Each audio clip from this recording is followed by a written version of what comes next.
अस्सलामुअलैकुम नाजरीन हजरात, चैनल को अभी सब्सक्राइब नहीं किया है तो चैनल को सब्सक्राइब कर लीजिए, साथ में बेल आइकन ज़रूर दबा दीजिए ताकि आने वाली वीडियो की नोटिफिकेशन आपको मिलती रहे। मेरे प्यारे आका सल्लल्लाहु ताला अलैहि वसल्लम के प्यारे दीवानों, एक सहाबी ने रसूल रहमत सल्लल्लाहु अलैहि वसल्लम से अर्ज किया, या रसूल अल्लाह सल्लल्लाहु ताला अलैहि वसल्लम, सबसे अच्छा इंसान कौन? तो मेरे आका सल्लल्लाहु अलैहि वसल्लम ने फरमाया, जिसके अखलाक अच्छे हो वो सबसे अच्छा इंसान। और फिर आगे जो सवाल किया उसका जवाब जिंदगी भर याद रखिएगा। वो साहबी पूछते हैं, या रसूल अल्लाह सल्लल्लाहु ताला अलैहि वसल्लम, सबसे अक्लमंद कौन? सबसे अक्लमंद कौन? तो मेरे आका सल्लल्लाहु अलैहि वसल्लम ने इरशाद फरमाया, सबसे अक्लमंद वो है जो मौत को याद करता हो और मौत के बाद की तैयारी करता हो, वो अक्लमंद है। हमारी सारी तैयारियां जमीन के ऊपर के लिए हैं। हमारी कोई तैयारी जमीन के अंदर के लिए नहीं, आखिरत के लिए नहीं। जहां कितना रहना है नहीं मालूम, वहां की तैयारी में पूरी जिंदगी खर्च कर रहे हैं।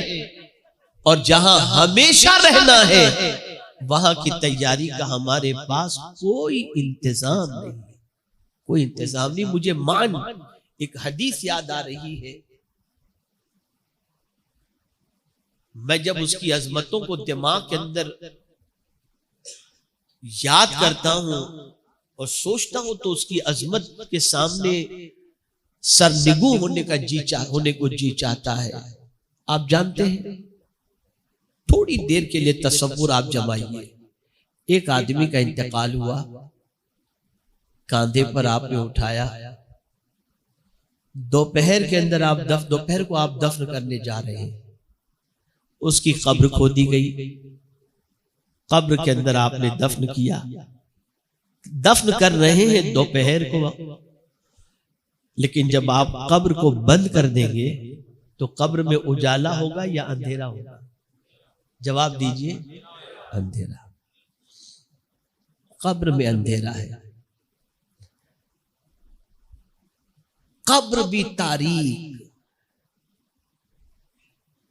माहौल भी तारीक। वहां रोशनी किस चीज की होगी? तवज्जो चाहूंगा, याद रख लीजिए। आकाए करीम सल्लल्लाहु ताला अलैहि वसल्लम के इरशाद का मफहूम है कि जिस बंदे को दफन करके लोग वापस आ जाएंगे तो कब्र में फरिश्ते उनसे सवाल पूछने जाएंगे। तो कब्र होगी अंधेरी, तारीक, कब्र में अंधेरा होगा ना, लेकिन फरिश्ते हैं नूर, फरिश्ते नूर से बने हैं। तो फरिश्ते जब कब्र के अंदर पहुंचेंगे तो अंधेरा और उजाला दोनों मिलकर वो वक्त ऐसा लगेगा जैसे असर का वक्त हो। वो वक्त उस वक्त ऐसा महसूस होगा जैसे असर का वक्त हो। और जैसे ही मुर्दे को जगाया जाएगा तो वो आंख मलते हुए देखेगा तो महसूस करेगा जैसे असर का वक्त है। फरिश्तों से कहेगा, रुक जाओ, सवाल बाद में पूछना, पहले असर की नमाज मुझे पढ़ ले।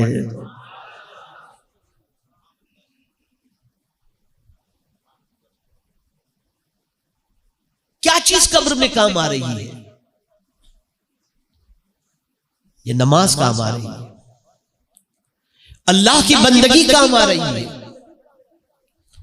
आज हम सफर में निकले तो नमाज की छुट्टी, घूमने निकले तो नमाज की छुट्टी, शादी की तकारीब में नमाज की छुट्टी, सैरो तफरी में नमाज की छुट्टी, और माह रमजान में जी भर कर तरावी पढ़ ली हमने, लेकिन ईद के दिन 3-4 वक्त की नमाज की छुट्टी।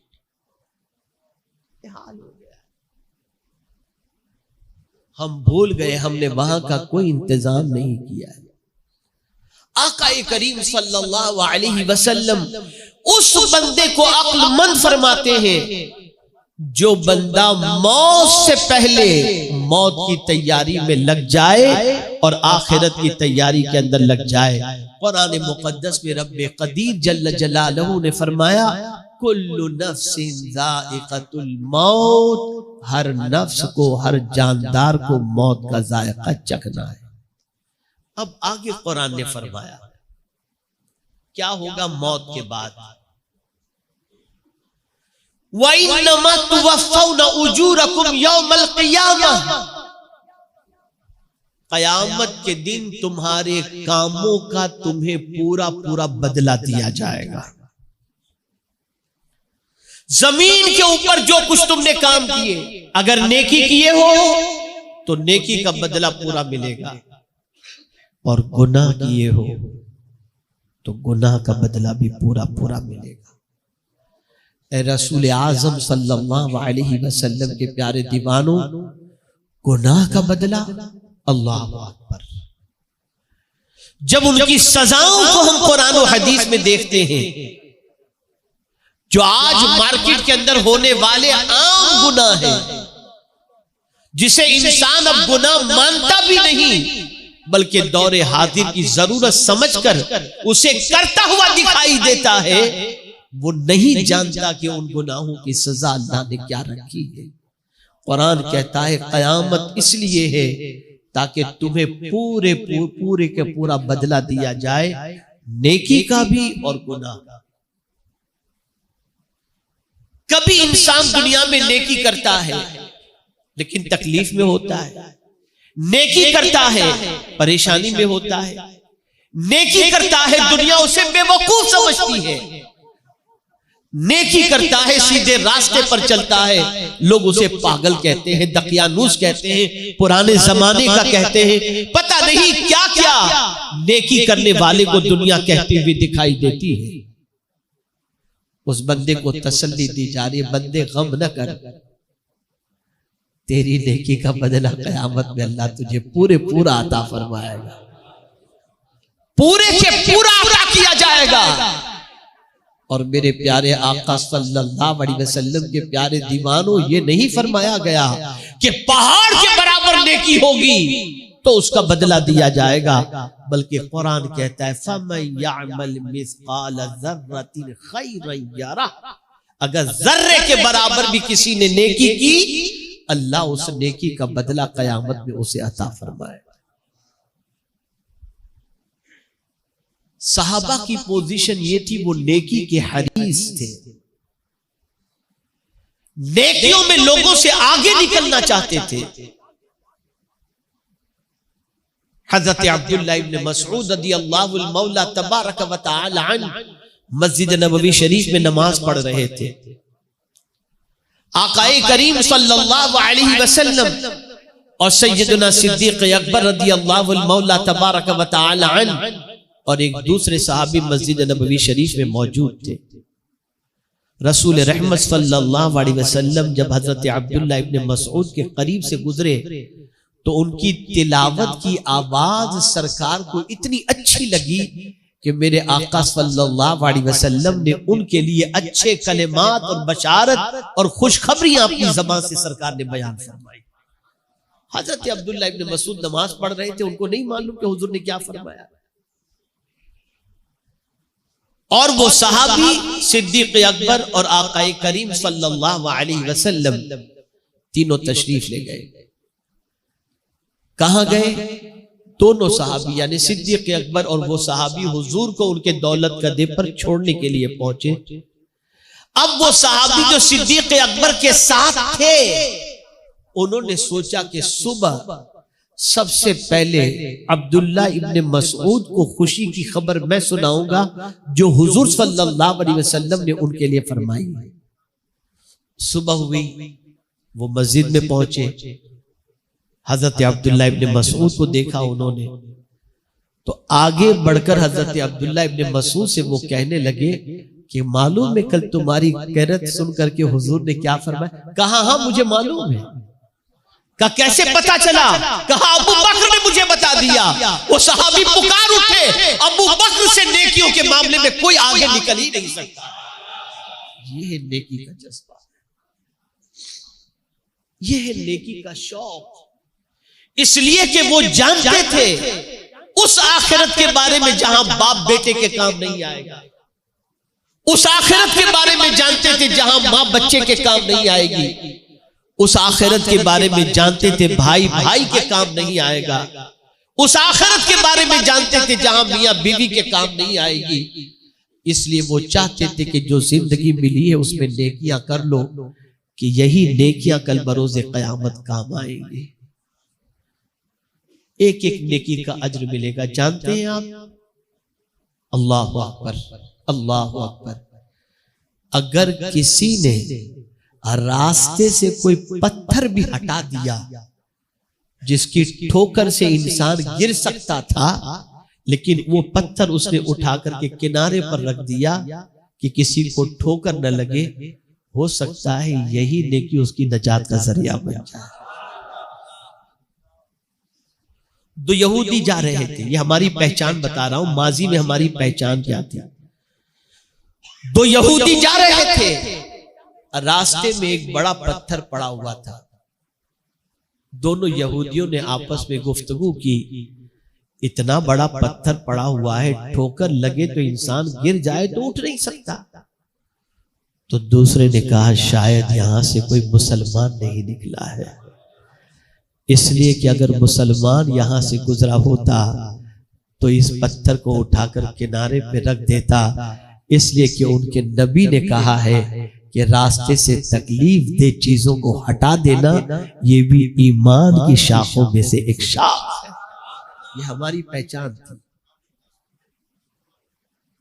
और आज हम हमारा कचरा दूसरों के घर के सामने फेंक देते हैं,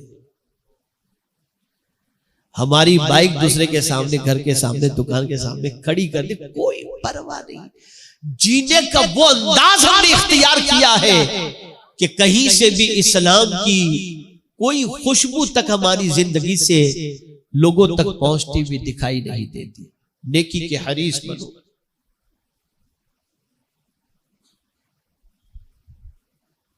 और किसी नेकी को मामूली तसव्वुर न करो,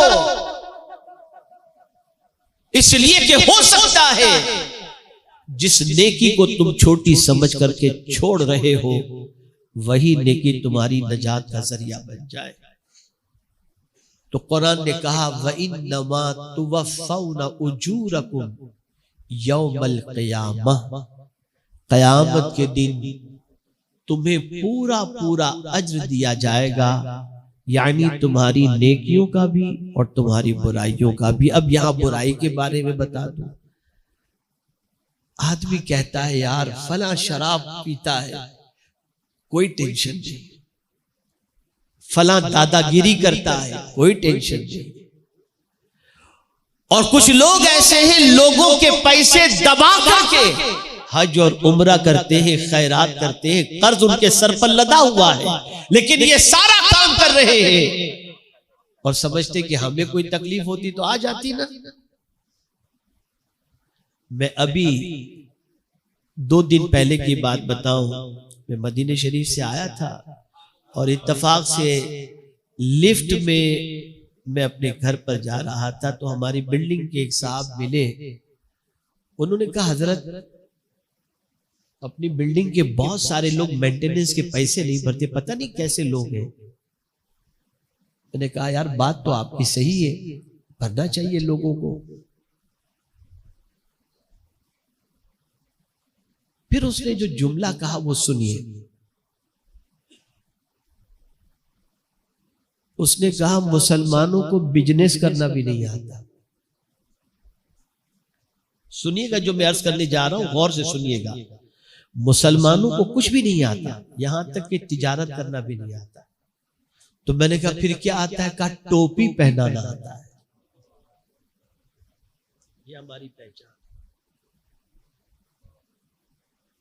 लो भूल जाओ, खा जाओ, लोगों का जितना आए खा जाओ, डकार भी मत लो, इतना खाओ और फिर समझो कि हमसे बड़ा पादशाह कोई भी नहीं।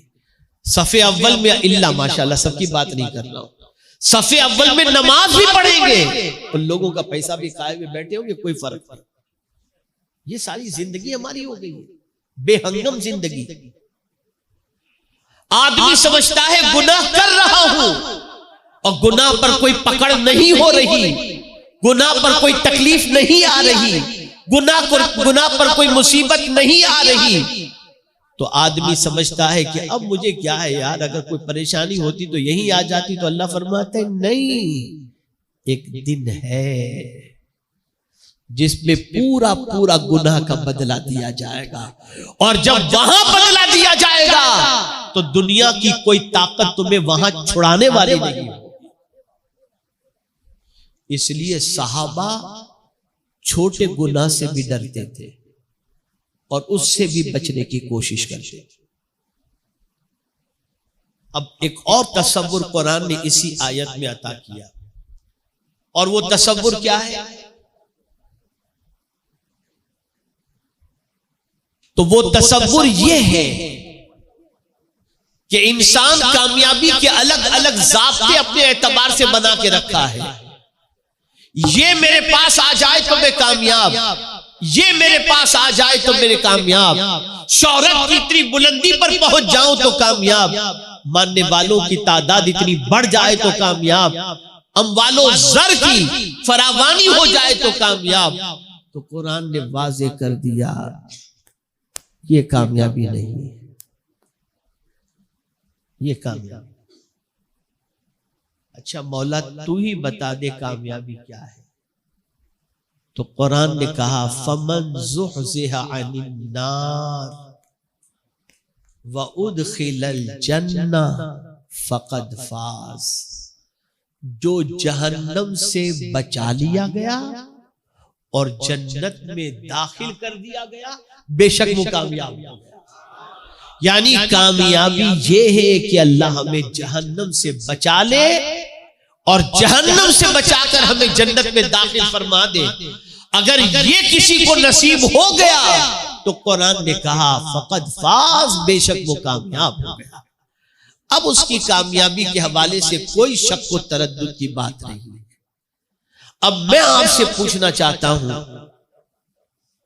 जिन लोगों को रसूल रहमत सल्लल्लाहु अलैहि वसल्लम ने जन्नत की बशारत अता फरमाई थी, जिन लोगों को अल्लाह के रसूल सल्लल्लाहु अलैहि वसल्लम ने जन्नत से जहन्नम से आजादी का परवाना अता फरमाया था, उनकी पोजीशन क्या थी? अतीक, आजाद के माने में किसको हुजूर ने फरमाया था? सिद्दीक अकबर को फरमाया था, यानी ये जहन्नम से आजाद है। जिनको जहन्नम से आजादी का परवाना मदीने के ताजदार सल्लल्लाहु अलैहि वसल्लम ने अता फरमाया, उनकी पोजीशन क्या थी? वो दरख्त पे बैठे हुए परिंदे को देखकर कहते, काश कि मैं कोई परिंदा होता कि मुझे काट कर ज़बा करके खा लिया जाता, ताकि कयामत में मुझे अल्लाह को हिसाब तो न देना पड़ता। ये वो कह रहे हैं जिनको जहन्नम से नजात का परवाना मदीने के ताजदार सल्लल्लाहु अलैहि वसल्लम ने अता फरमाया था। लेकिन आपसे पूछना चाहता हूं, हमारी जिंदगी जिस राह पर चल रही है उनमें से वो कौन सा रास्ता है जो जन्नत की तरफ ले जाने वाला हो? हमारी नौजवान नस्ल की सुबह होती है जहन्नम के रास्ते पर चलने से, और रात की तारीकी में आंखों से लेकर वजूद तक उन गुनाहों की तरफ बढ़ता चला जाता है जो जहन्नम में ले जाने वाला है। लेकिन उसके बावजूद हमारी कौम की आंखें नहीं खुलती। हमारी कौम इस हद तक मौत फरामोशी और आखिरत फरामोशी की शिकार हो गई है कि उन्हें ऐसा लगता है कि इस दुनिया में हम आए हैं तो अभी दुनिया की कोई ताकत हमें मौत की वादियों से नहीं गुजार सकती। याद रखो, मौत बरहक है। कहीं भी कोई रहे, महलों के अंदर रहे, तब भी मौत वहां पर आकर रहेगी। कुरान कहता है ऐनमा तकूनु युद्रिकुमुल मौत वलौ कुंतुम फी बुरूजिम मुशय्यदा। मजबूत किले के अंदर भी अगर तुम रहोगे ना तो मौत वहां भी आकर के तुम्हें पकड़ लेगी। हुजूर सल्लल्लाहु अलैहि वसल्लम से रब ने फरमाया कुल, कह दो, इन्नल मौत अल्लज़ी तफिर्रून मिन फ़इन्नहु मुलाक़िकुम। तुम मौत से भागते हो, मौत तो तुमसे मुलाकात करके रहेगी, बच नहीं सकते मौत से।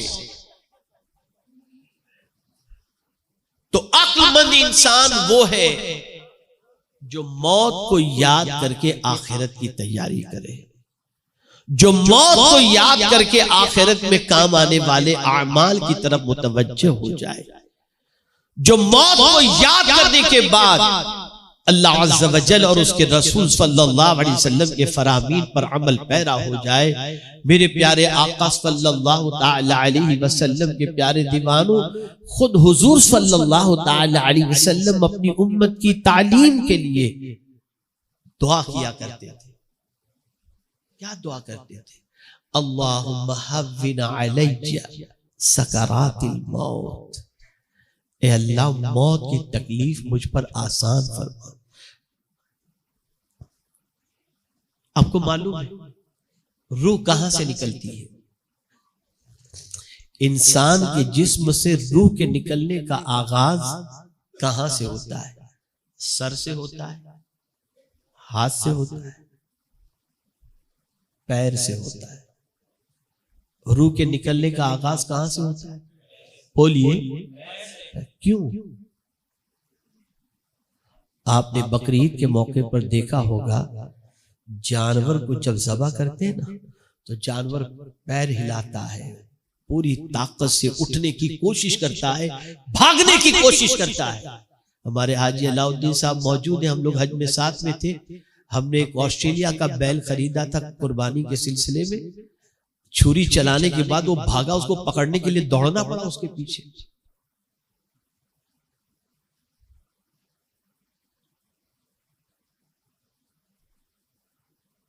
तो जानवर को आप देखते हैं कि जब उसके जिस्म से रूह निकाली जाती है, उसको ज़बह किया जाता है, तो उसके पैर फड़फड़ाते वो भागता है। मेरा करीम इंसान के पैर से रूह निकालता है ताकि बंदा भाग भी न सके, भाग भी न सके। सोचो आप, आकाए करीम सल्लल्लाहु अलैहि वसल्लम ने इरशाद फरमाया, जो शख्स दिन में 70 मरतबा अपनी मौत को याद करे, अल्लाह ताला शहादत की मौत उसे अता फरमाएगा और कल बरोज़े क़यामत सैयदुश शुहदा सैयदना अमीर हमजा रज़ी अल्लाह तआला अन्हु के साथ उसका हश्र फरमाएगा। कुछ भी करो, ये सोचो मौत इस हाल में वाक़ई हो सकती है और आप नहीं जानते मौत की तलखियां, मौत के वक्त का मंजर। अल्लाह अकबर, कि वो ईमान के सिलसिले में इतना सख्त तरीन वक्त होता है कि बड़े से बड़े पारसा और बड़े से बड़े ताजदार और बड़े से बड़े औलिया उस वक्त के तसव्वुर से कांप जाते थे। और ये भी याद रखिएगा आप, एतबार खात्मे का है। पूरी जिंदगी अगर कोई इबादत कर रहा है, लेकिन अगर खात्मे के वक्त उसकी जबान पर कलेमा नहीं, या यूं समझ लीजिए ईमान पर उसकी मौत वाक़ई नहीं हुई, तो उसकी जिंदगी की इबादत का कोई फायदा नहीं। खातिमा, खातिमे का एतबार है। एक बुजुर्ग,